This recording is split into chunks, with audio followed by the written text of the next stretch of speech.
importante y tan descollante de nuestra cultura y obviamente de la cultura también europea. En el año 2001 me cupo a mí la tarea, fui invitado por la familia Díez Pérez, siendo yo un joven estudioso de la teosofía, fui invitado a ordenar la biblioteca del doctor Viriato Díez Pérez, que hasta hoy se encuentra en Villa Aurelia, sobre la calle Boyani, una casa casi de media manzana. Fui invitado por uno de los nietos a organizar la biblioteca sin saber el motivo específico por el cual era invitado. Al ingresar a la casa, obviamente me encontré con un amigo que me presenta, Rubén Capdevila, especialista en temas teosóficos, no era especialista en apenas, una persona que estaba comenzando a estudiar, y él puede explicarte qué es la teosofía y en qué estaba metido tu abuelo. Me encontré con un joven que había llegado de Estados Unidos, Rolando Díez Pérez, nieto de Viriato, que apenas hablaba español y quería saber específicamente en qué mundo, en qué universo de ideas gravitaba su abuelo Viriato Díez Pérez. Me encontré en ese lugar con una inmensa biblioteca al estilo de la biblioteca que pudo haber soñado Borges, un universo casi paralelo, una gran biblioteca de libros autografiados, de colecciones de libros de los autores de la generación del 98, de colecciones de libros de autores paraguayos, de las diversas generaciones de escritores autografiados y comentados, con agradecimiento al maestro Viriato Díez Pérez, y una gran biblioteca de temas teosóficos, ocultistas y masónicos. Me encontré con una biblioteca impresionante y comencé a investigar desde el año 2001 y comencé a organizar esa biblioteca tan importante, que no solamente estaba dotado de toda la bibliografía que he mencionado, sino también de textos del siglo XVI, del siglo XVII, XVIII y de todos los grandes pensadores hispanos y europeos en general, y por supuesto latinoamericanos, como ya he mencionado, así también todos los primeros textos, primeras ediciones de obras paraguayas. Pero lo que más me interesó fue justamente encontrarme con un archivo documental y bibliográfico que me permitió a mí en ese momento comenzar a reconstruir la biografía de Viriato Díez Pérez. Un hombre, un intelectual que en ese momento estaba prácticamente en el total olvido, habiendo fallecido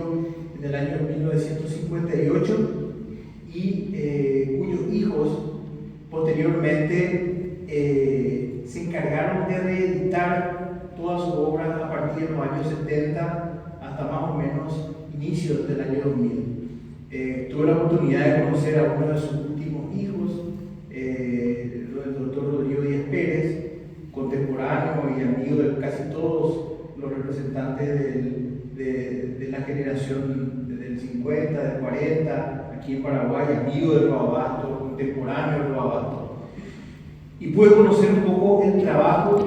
tan importante que hizo el doctor Rodrigo Díez Pérez en compilar en 30 volúmenes casi todas las obras de Viriato Díez Pérez. Me cupo a mí el trabajo de rescatar otras obras,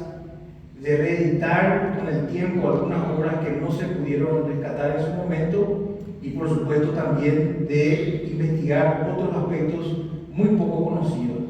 En ese proceso de investigación entré en contacto con otros grandes investigadores, como el señor Félix Larrea, que investigó sobre los aspectos teosóficos de la vida de Viriato Díez Pérez, y por supuesto pude intercambiar mucha información. El objetivo a corto plazo es hacer una publicación específicamente sobre la vida de Viriato Díez Pérez dentro del movimiento teosófico y dentro de la masonería. Es un trabajo que venimos desarrollando hace mucho tiempo. Lo que hasta hoy conseguimos es clarificar aspectos biográficos de la vida de Viriato Díez Pérez, aspectos muy importantes de toda su trayectoria, tanto en Europa como en Paraguay. Como bien decía el ingeniero Alfieri, Viriato Díez Pérez y Martín de la Herrería nació en Madrid en el año 1875. No fue bautizado por el hecho de que nació en el seno de una familia de republicanos antimonárquicos, anticlericales, pero fundamentalmente nació en el seno de una familia de masones. Su padre, Nicolás Díaz y Pérez, fue un gran militante republicano, un hombre muy conocido, especialmente en Extremadura, en Madrid y en Portugal. Fue un prolífico escritor, escribió básicamente los primeros grandes tratados sobre la historia de la masonería en España, y fue un ilustre masón que llegó al grado 33 y llegó a dirigir una de las logias seguramente más importantes en esa época, la logia Comuneros de Castilla, número 289, que fue muy importante para la historia de la masonería en España, porque fue una de las logias que permitió la masonería de adopción y permitían, obviamente, a damas poder organizarse y trabajar dentro de las logias, cosa que era un poco complicada en esa época, pero gracias al pensamiento progresista de Nicolás Díaz Pérez y obviamente la particularidad que tenía también su esposa, Emilia Martín de la Herrería, que fue la madre de Viriato, por ese apellido de la Herrería ellos están emparentados con los Campos Cervera y de la Herrería. Tanto Nicolás Díaz y Pérez, padre de Viriato, como Emilia Martín de Díaz y Pérez, posteriormente, fueron dos personas muy progresistas, muy comprometidas con el republicanismo. Ella, una mujer que básicamente puede ser considerada como una de las primeras feministas en España, se encargó también de reorganizar las logias femeninas dentro de la masonería. Fueron dos escritores prolíficos. Ella, una mujer que dominaba mucho las lenguas europeas, especialmente el francés, y que obviamente inculcó a Viriato sobre ese conocimiento también de las lenguas. Su amor hacia las lenguas, a las diversas lenguas, viene justamente de la enseñanza de su madre. Ahí se puede ver dos fotografías del acervo que pudimos digitalizar en estos tiempos, Nicolás Díaz Pérez y Emilia Martín. Una muy buena foto, no tenemos casi fotos de ella, pero sí varias de don Nicolás. Es importante hablar es un tema de estudio hoy en España, lo que significó el matrimonio Díaz y Pérez en ese momento, porque fue una de las primeras uniones civiles que se dio en España, en ese breve lapso donde se dio como un vacío legal en los años 70,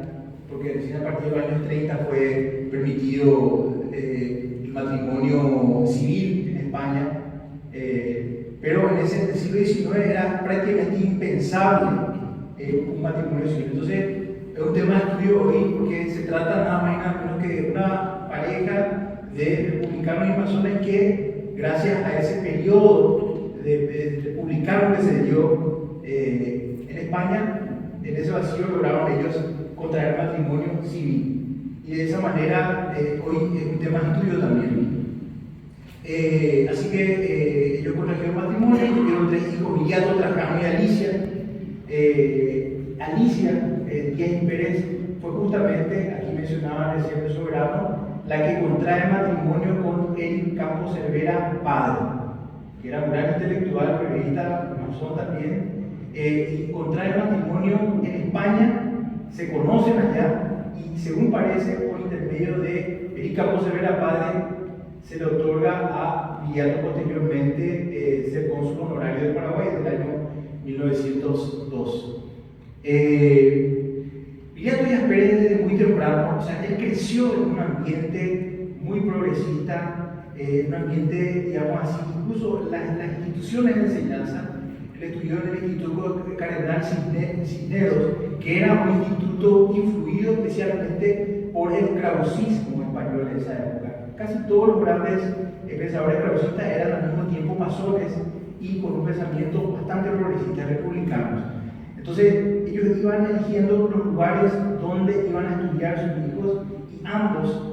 los 3 hijos en realidad, se recibieron en este instituto Cardenal Cisneros, que era obviamente el laboratorio pedagógico donde krausistas y demócratas experimentan los ideales educativos deseados. O sea, era ya un instituto bastante progresista para la época.